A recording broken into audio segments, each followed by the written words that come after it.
The early morning sun was just starting to creep over the training fields, casting a faint orange glow across the army base. Rows of soldiers marched in unison, their boots slamming the ground in rhythm, echoing the rigid discipline that had come to define her days. Among them was 23-year-old Eliza Hartman, still fresh to military life, still learning to trade comfort for order, emotion for duty, and identity for uniformity. Eliza had always been known for her hair, long golden blonde curls that bounced and shimmered in the light. People would stop her on the street to comment, friends would ask for styling tips, and even strangers at the grocery store couldn't help but compliment it. It was more than just hair. It was her signature, a part of her essence. It framed her face, gave her a soft edge, made her feel feminine and unique. But here in the Army, individuality had no rank. It didn't matter how beautiful you were before. What mattered was who you became after. From her first day, Eliza had noticed something that both fascinated and unnerved her. Almost everyone had short hair. Men were shaved or buzzed close, and even the women wore their hair cropped down to stubble or completely bald. At first, she assumed it was a practical thing, a side effect of the lifestyle. Sweat, helmets, mud, and combat didn't exactly pair well with ringlets and leave-in conditioner. Still, she clung to hope. Maybe they'll just trim it. A bob, maybe a shoulder cut, not everything. She had whispered to herself that first night, alone in the bunkhouse. She imagined a modest haircut, something that would show she was compliant but still herself. But the whispers from others, the rumors spreading through her unit, and the photos she began to see online told a different story. Pictures of female recruits, beautiful, fierce, proud, stared back at her from the screen of her phone. They were bald. Not buzzed, not just short. Bald to the scalp, their smooth heads gleaming under fluorescent lights or the blazing sun. And the strangest thing? They looked incredible, elegant, powerful. Their gazes were unflinching. Their eyes seemed brighter. There was something magnetic about them. A chill had gone down her spine when she first saw them. Then, a growing curiosity. She found herself going back to those photos, scrolling slowly, studying their expressions. Were they ashamed? They looked transformed. They looked free. And now, 3 weeks into basic training, the order had arrived. Eliza was to report to the grooming facility at 1500 hours. The message was short and impersonal, but the meaning was clear. She was going to be shaved. Eliza stared at the message on her phone until the screen dimmed. Her fingers hovered over the display, motionless. She didn't know what she expected. A warning, a buffer, something softer. But the military didn't deal in softness. Not here. She slid the phone into her pocket, heart thudding. A buzz of energy danced through her chest and arms. It wasn't just dread. It was adrenaline, too. A low tickle started in her stomach, curling and pulsing, spreading upward until her neck tingled. Her skin felt electric. Her breath came faster.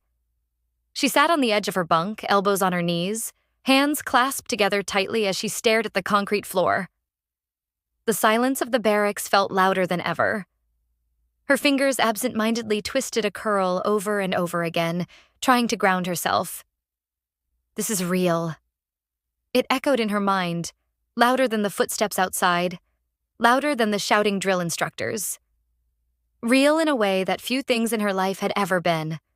There was no turning back. No negotiation. She belonged to something larger now. For the next hour, she went through the motions of training in a daze. Push-ups, running drills, weapons check.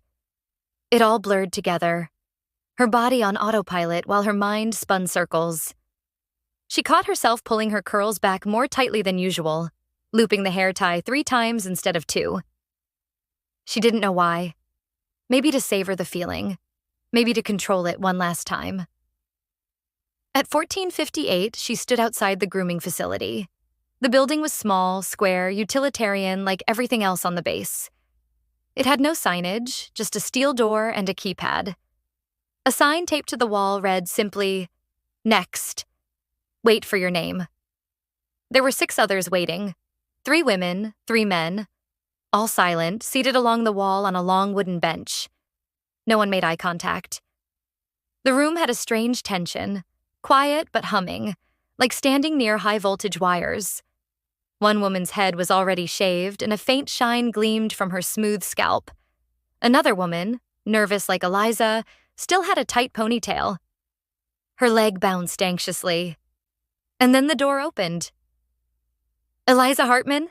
The voice was firm, but not unkind. A tall woman in uniform stood in the doorway, clipboard in hand.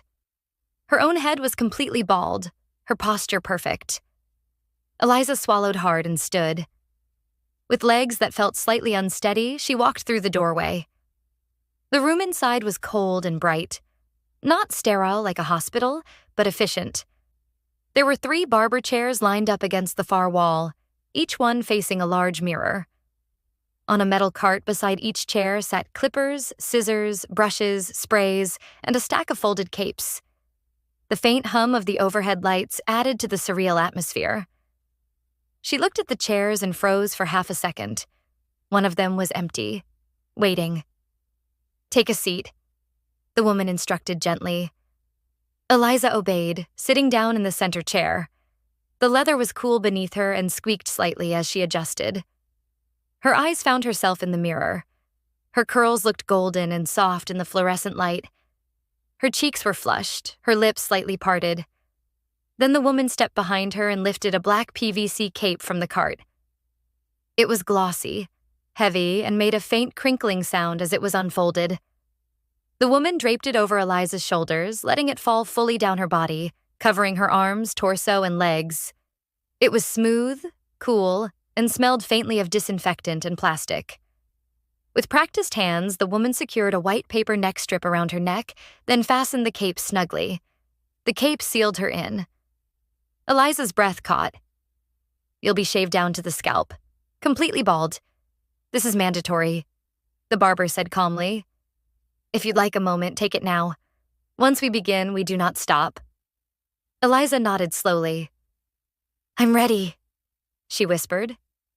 The woman's hands reached forward and began to gather her curls gently. Eliza felt her breath catch as fingers slipped beneath her thick hair, lifting it in sections, letting it fall back against the cape with soft thuds. Her scalp tingled with every touch.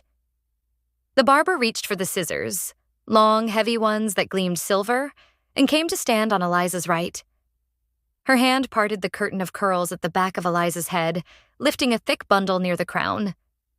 And then, snip. The sound was harsh and surgical. The first massive lock of blonde hair dropped onto the cape. It was surreal. Eliza stared at it, a piece of herself severed. More snips followed. Her hair tumbled down, sliding over her shoulders, rolling like loose silk onto her lap. The weight was leaving her head, strand by strand. The scissors moved methodically. The floor around the chair became a golden nest. Her scalp breathed a little more with every cut. The barber worked in silence, her expression focused.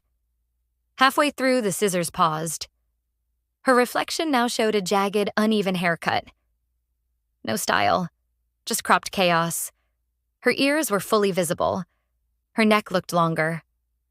The barber replaced the scissors. She picked up the clippers. "Busy." The clippers touched the nape of her neck. They were warm. Then they moved, slowly, powerfully, upward. The vibration buzzed through her skull. A stripe of pale skin emerged. The air touched her bare scalp for the first time. A deep, sharp breath escaped Eliza's lips. The barber ran the clippers in clean passes, peeling away layer after layer. The clippers moved around her ears, behind them, across her forehead. Her scalp felt every movement. Hair rained down in waves. Eliza's lap, the floor, the chair, everything was coated in blonde. The clippers clicked off. Eliza sat still, panting slightly. Her reflection now showed stubble. A whole new face stared back. Then came the razor. The barber applied warm shaving cream over her head, massaging it gently. Eliza closed her eyes. It was soothing. intimate. The straight razor scraped in soft, clean lines. The blade glided across her scalp, leaving polished smoothness. The sound was barely audible. Every inch was smoothed. The razor passed again. And again. The barber wiped away the last bits of cream, then applied a cooling balm. A sharp tingle raced across Eliza's scalp. The cape was unfastened and pulled away in one slow motion. Her golden curls were gone. Her scalp gleamed faintly in the light. Her eyes looked huge, her cheekbones sharper.